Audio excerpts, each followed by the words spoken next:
Bonsoir mes amis francophones.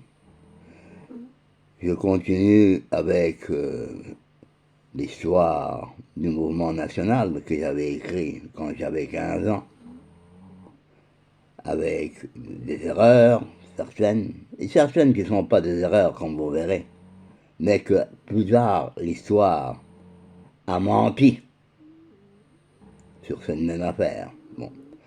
Le chapitre d'aujourd'hui, que je vais vous lire, se titulait Le Caudillo Franco, le Caudillo, on disait en français.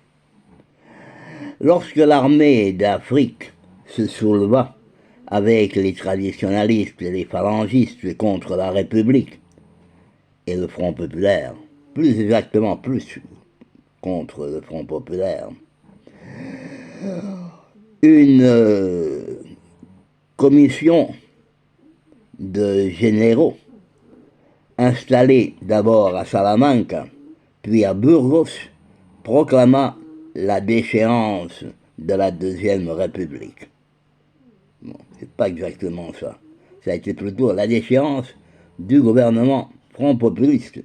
Parce que même les déclarations de guerre, au début, pas mal se faisaient, au final, avec le cri de Viva la Repubblica, Viva Espagne. Bon, bon. Et la formation d'une junte de défense nationale qui dirigerait provisoirement le pays jusqu'à la désignation d'un chef d'État, plus exactement d'un chef du gouvernement de l'État espagnol, mais qui s'est converti après au chef de l'État.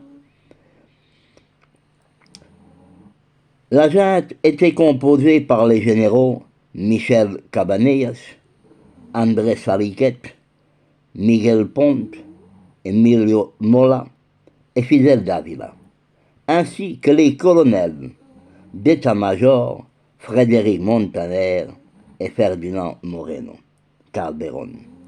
Le président était le général Cabanillas, qui était lui républicain et même franc-maçon, paraît-il. Et la junte dura du 25 juillet 1956, la fête de Saint-Jacques, le patron d'Espagne, jusqu'au 1er octobre de la même année, date de l'avènement du général Franco comme chef d'État de l'Espagne nationaliste. Les débuts de cette guerre fratricide ne sont pas très satisfaisants. Le gouvernement républicain semble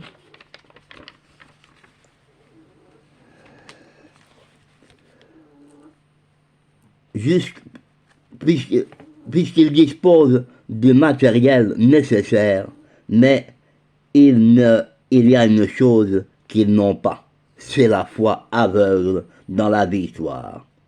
La junte de défense nationale, créée à Burgos le 25 juillet 1936, 8 jours après le glorieux soulèvement, glorieux pour leurs partisans, effectivement, d'Afrique, n'était qu'une représentation militaire de la zone nationaliste et de l'Espagne.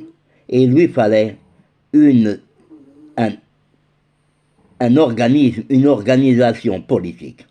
C'est dans les circonstances les plus tragiques que le général Franco, qui était général en chef des armées d'Afrique et du sud de l'Espagne, qu'il fut élu chef du gouvernement de l'État espagnol par les nationaux, lorsque, en 1892, le 4 décembre, naissait Francisco Franco, personne au Ferrol, ne se doutait, au Ferrol, qui se trouve dans la région de Castille, dans la province de la Corogne, ne se doutait que cet enfant allait devenir le chef de l'État espagnol et le sauveur de sa patrie, selon ses partisans, effectivement. Son père, Nicolas Franco, était compteur de vaisseaux, et sa mère, Pilar Neba Mondin, était une des plus virtueuses dames du Ferrol, Les ancêtres de la famille Franco étaient presque tous des marins, puisque le Ferrol est un des plus importants arsenals de la marine espagnole. Mais aucun n'est un autre fils de Nicolas Franco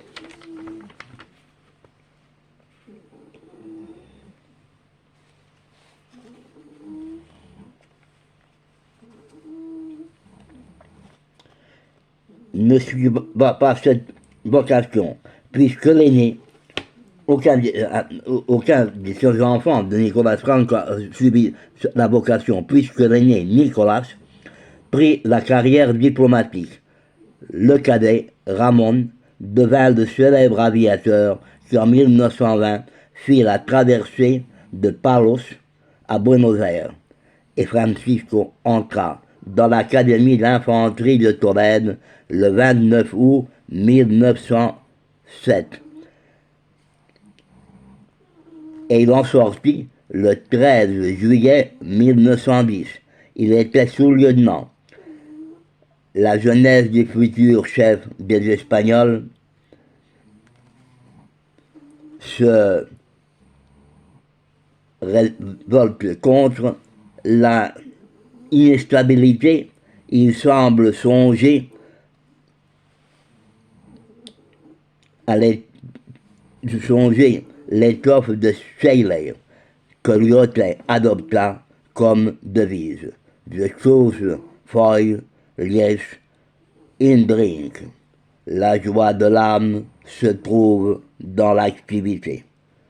En 1912, il est envoyé au régiment d'Afrique numéro 70 à Lille. En 1914, il est promu lieutenant et ensuite capitaine. À la suite des événements du Maroc, il est décoré de la médaille de la souffrance pour la patrie et de la croix de Maria Cristina. Le 29 juin 1916, il est nommé commandant et envoyé au régiment du Prince à Oviedo. Les soldats l'appellent le commandin, le petit commandant. Au Conseil des ministres du 7 juin 1922, il est promu lieutenant-colonel et désigné comme chef de la Légion en Afrique. Franco est pour les légionnaires ce que jadis Napoléon fut pour les grognards.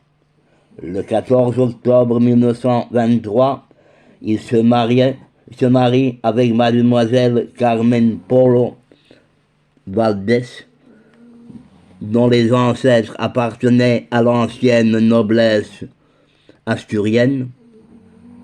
Le mariage a lieu dans la paroisse de San Juan d'Oviedo. Un mois après, il est de retour à son poste au Maroc. Le 3 février 1926, il est désigné général de brigade. Il n'a que 33 ans.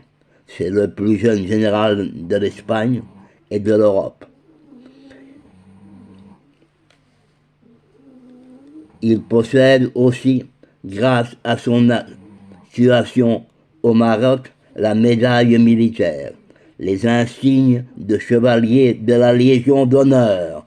Donc ce n'est pas Pétain qui lui a donné la Légion d'honneur, comme certains prétendent, et du mérite naval français. Le maréchal Lyotet déclare que le général Franco et Graziani sont les deux soldats les plus importants de son temps. En 1928, le général Franco en 1922, le général Franco en 1928, pas le général, le général Primo de Rivera, chef du directoire militaire, fonde l'Académie générale militaire des cadets à Saragosse. Le général Franco est désigné directeur. Au mois d'octobre 1930, Maginot, ministre français de la guerre, le fameux de la ligne Maginot, le fameux, hein, monsieur Maginot, ministre français de la guerre, rend visite à l'Académie et remet au général Franco les insignes de commandeur de la Légion d'honneur. Le 14 juillet 1931, le gouvernement provisoire de la République supprime l'Académie et jusqu'en janvier 1932, le général Franco est sans poste. Il avait mis ça en place. Les adieux à l'Académie sont très émouvants. Dans son discours, il appelait que l'entraide et la discipline étaient les distinctifs des cadets. Le gouvernement le nomme commandant de brigade d'infanterie, commandant de brigade d'infanterie de la Corogne. Et un an après, en 1933, la sûreté de la République veut que l'éloigne de la péninsule et il est nommé commandant militaire des Baléares. Ce poste avant s'appelait capitaine général, mais ça a été changé par le nom de commandant militaire des Baléares. En 1934, lors de la Révolution rouge des Asturies, il est désigné général en chef de l'état-major central. Le triomphe Front populiste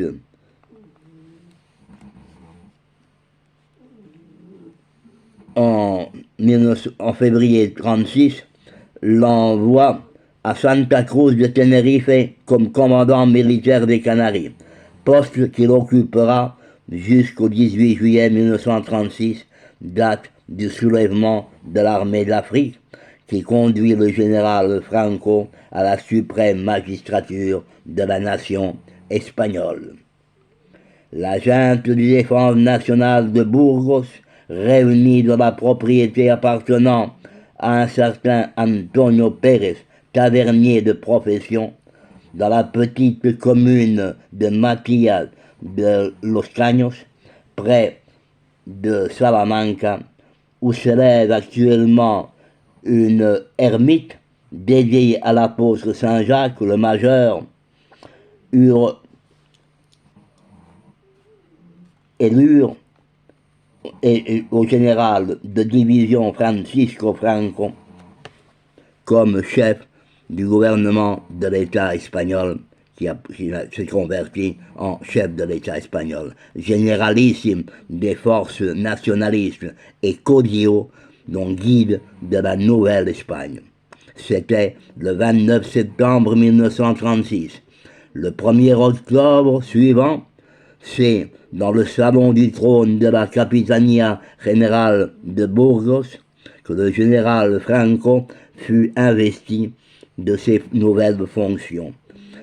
Après avoir écouté le général Cabanillas, lui, en tant que président de la junte de défense nationale, qui lui l'acte par lequel le général Franco, je vais vous montrer la photo, si je peux.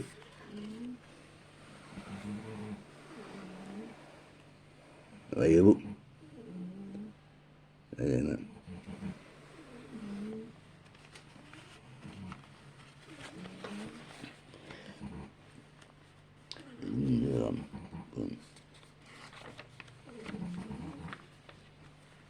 L'avènement devenait chef et généralissime. Il monta sur le trône et, tenant les plus généreuses acclamations des présents, des assistants et des amis, il jura fidélité à la patrie et à ses institutions fondamentales. Le discours d'inauguration commençait par ces paroles. Espagnol, noble peuple castillan, cœur de l'Espagne, patrie des grands, patrie des nobles, cette imposante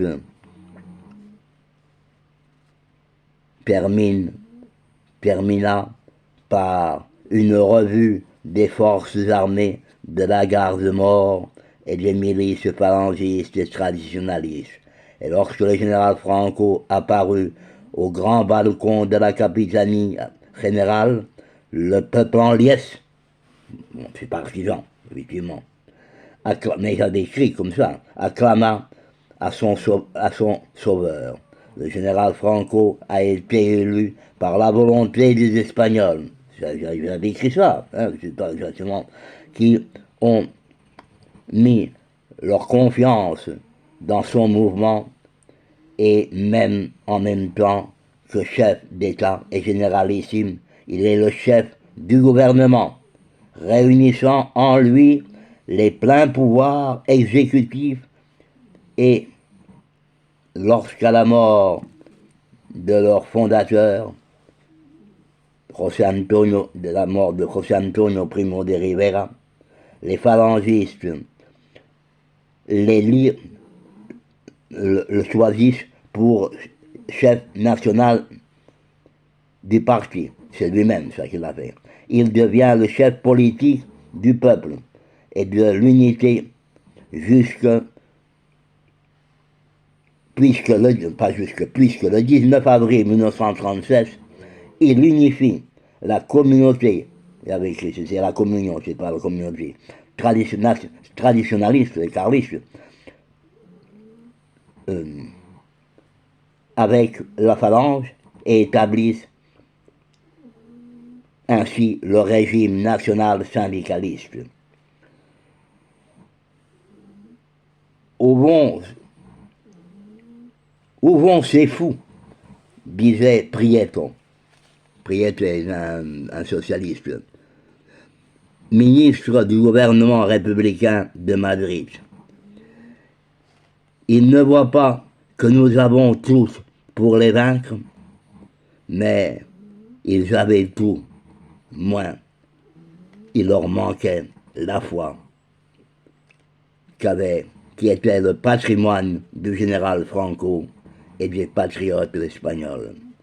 Le général Franco a été un grand chef d'État, selon ses partisans, et à plusieurs reprises, il a préservé le pays de guerres inutiles, puisque victorieux du Front populaire, il a su garder la neutralité de sa patrie et en cédant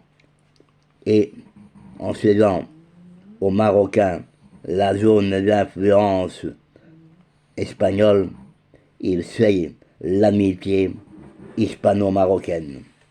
Grand diplomate, le général Franco a élevé sa patrie à un niveau de grande puissance devant les nations étrangères.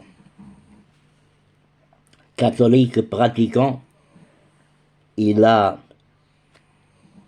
mis tous les intérêts de la patrie au service de son Église.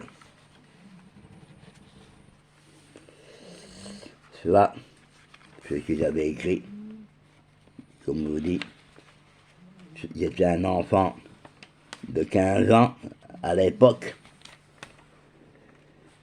avec des choses, je les maintiens, d'autres effectivement, l'histoire dit qu'il y a eu des changements. Ah, je vais vous montrer la photo de Cabanillas, qui était un anti-franquiste, lui, mais il était de la junte qui s'est soulevé contre le Front populaire, Cabanillas, voyez-vous, c'était des photos que j'avais.